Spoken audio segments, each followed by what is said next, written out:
Assalamualaikum warahmatullahi wabarakatuh. Selamat pagi semuanya. Hari ini kita masih akan membahas pemberontakan yang mengancam integrasi bangsa Indonesia pada masa awal kemerdekaan. Dan hari ini yang akan kita bahas mengenai pemberontakan Andi Aziz tahun 1950 di Makassar. Jadi sudah tahu ya siapa yang terlibat dan di mana tempat kejadiannya. Andi Aziz di Makassar. Itu ya. Oke, jadi kita masih masuk ke pembahasan Republik Indonesia Serikat. Di mana Republik Indonesia Serikat itu berarti ada negara di dalam negara. Negara pusatnya Republik Indonesia Serikat. Nah, Republik Indonesia Serikat mempunyai negara-negara bagian. Salah satunya negara Pasundan, negara Sumatera misalnya. Terus ada negara Indonesia Timur yang akan kita bahas pada materi ini. Nah, Republik Indonesia Serikat, nih Bu Eka kasih clue-nya ya, yang di kotak itu merupakan clue yang harus dipahami. APRIS itu merupakan tentara RIS. Jadi Republik Indonesia Serikat punya tentara sendiri. Namanya APRIS. Kalau sekarang TNI gitu ya. Terus juga ada KNIL. Nah, KNIL ini kalau di Indonesia Timur merupakan bagian dari APRIS. Karena kayak misalnya, udahlah KNIL ini kan pada masa kolonial Belanda ya. Cuma di negara Indonesia Timur ini orang-orangnya memilih, ya sudah KNIL saja yang tetap menjadi tentara pasukan atau pengaman negara Indonesia Timur. Jadi tidak berganti nama, namanya tetap KNIL, tapi merupakan pasukan pengaman di negara Indonesia Timur. Nah, KNIL ini secara otomatis kan menjadi bagian dari APRIS gitu ya. Kayak misalnya istilahnya di pemerintah pusatnya APRIS, tapi di negara Indonesia Timurnya ini adalah KNIL tentaranya gitu ya. Nah, tadi salah satu negara dari Republik Indonesia Serikat ini adalah negara Indonesia Timur. Nah, salah satu tempatnya yaitu di Makassar. Nah, jadi di Makassar itu pada dulu keadaannya ini, kondisinya ini tidak kondusif. Jadi rakyat ini terbagi menjadi dua kubu lagi. Ada yang pro Republik Indonesia, ada yang pro Republik Indonesia Serikat. Jadi ada yang ingin kembali jadi negara republik, tapi ada juga yang ingin tetap bertahan menjadi negara serikat kayak gitu. Banyak rakyat yang anti negara federal sering mengadakan demonstrasi dan mendesak agar negara Indonesia Timur segera bergabung dengan Republik Indonesia.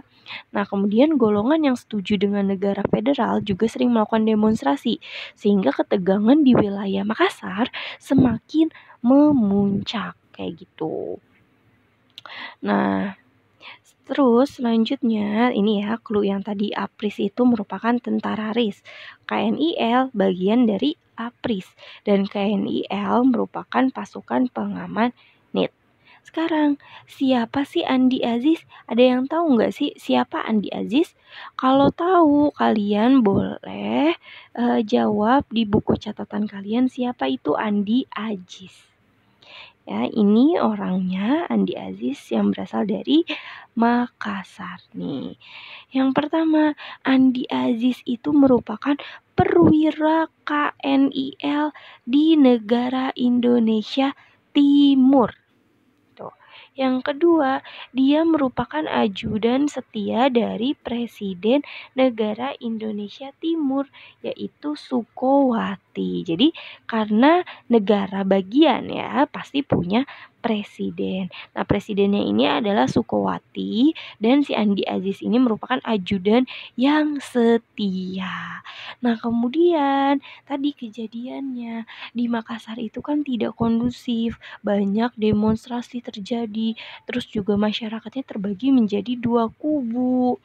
Nah, karena hal yang itu pula, pemerintah pusat mengirimkan pasukan APRIS yang berasal dari TNI ke Makassar untuk melakukan pengamanan di wilayah tersebut. Akan tetapi wilayah tersebut kan punya pasukan pengaman sendiri kan, yaitu negara Indonesia Timur. Nah, sehingga Andi Aziz ini bagian dari KNIL Pasukan Pengaman Indonesia Timur. Loh, kan ini kan kejadiannya di Makassar, di negara Indonesia Timur. Nah, negara Indonesia Timur itu yang melakukan pengamanannya itu kita dong, KNIL. Kenapa APRIS ikut-ikutan kayak gitu, sehingga timbullah penolakan dari masuknya pasukan APRIS atau TNI ke Makassar oleh KNIL yang dipimpin oleh Andi Aziz, sehingga dianggap bahwa KNIL ini atau Andi Aziz melakukan pemberontakan. Seperti itu ya. Nah, padahal kan seperti yang kita tahu nih di clue ini, KNIL itu kan bagian dari APRIS, berarti Andi Aziz itu bagian dari APRIS. Seperti itu ya. Tapi kenapa Andi Aziz melakukan penolakan, pemberontakan kepada pasukan TNI yang datang ke Makassar? Nah, itu yang kenapa Andi Aziz dianggap memberontak. Seperti itu. Nah, selanjutnya memang Andi Aziz karena dia merasa tidak terima, dia pun melakukan penyerangan dan berhasil menguasai markas APRIS di Makassar pada tanggal 5 April tahun 1950 ya, kejadian di sini pada pukul 5 pagi. Jadi Andi Aziz beserta pasukannya yang dibantu oleh KL atau Tentara Kerajaan Belanda dan juga KNIL anggotanya menyerang markas APRIS di Makassar. Nah, kemudian beberapa perwira APRIS ditawan termasuk Letnan Kolonel Moko Ginta dan beberapa prajurit APRIS atau TNI juga menjadi korban. Nah, kemudian pada tanggal 8 Aprilnya, pemerintah pusat terus memberikan ultimatum agar Andi Aziz mempertanggungjawabkan perbuatannya dan menginstruksikan kepada Andi Aziz agar dalam waktu 2 kali 24 jam untuk datang melaporkan diri ke Jakarta. Nah, dari situ tuh sebenarnya dari Sukowati ini tadi ya, Presiden RIS ini dia mendesak kepada Andi Aziz, ya sudah lebih baik datang ke Jakarta, ceritakan kejadiannya kayak gitu. Sebenarnya bahwa Andi Aziz tidak bermaksud untuk melakukan pemberontakan gitu. Dia hanya perlu masalah komunikasi saja ya. Karena dia sepertinya harus dijelaskan bahwa KNIL itu merupakan bagian dari APRIS, seperti kesalahpahaman ya. Nah, kemudian Andi Aziz tidak langsung datang ke Jakarta. Setelah didesak oleh Sukuwati, Andi Aziz baru tiba tanggal 15 April di Jakarta. Nah, berarti kan terlambat datang ya, karena kan ultimatum dari pemerintah pusat itu 2 kali 24 jam. Tapi Andi Aziz baru tiba di Jakarta pada tanggal 15 April. Nah, hal itu membuat pemberontakan dari si Andi Aziz ini harus diselesaikan di pengadilan, seperti itu. Karena keterlambatannya Andi Aziz ini mengakibatkan ia ditangkap dan diadili sebagai pemberontak, seperti itu. Nah, kemudian setelah Andi Aziz ditangkap dalam menumpas sisa-sisa kelompok dari Andi Aziz yang di Makassar, nah dikirimkanlah pasukan TNI yang dipimpin oleh Mayor H.V. Worang dan juga Kolonel A.E. Kawilarang ke Makassar. Kemudian pada tanggal 21 April, NIT bersedia bergabung dengan NKRI, seperti itu ya, sehingga tidak ada lagi negara Indonesia Timur ya, kemudian menjadi provinsi dari Indonesia yang ada gitu ya.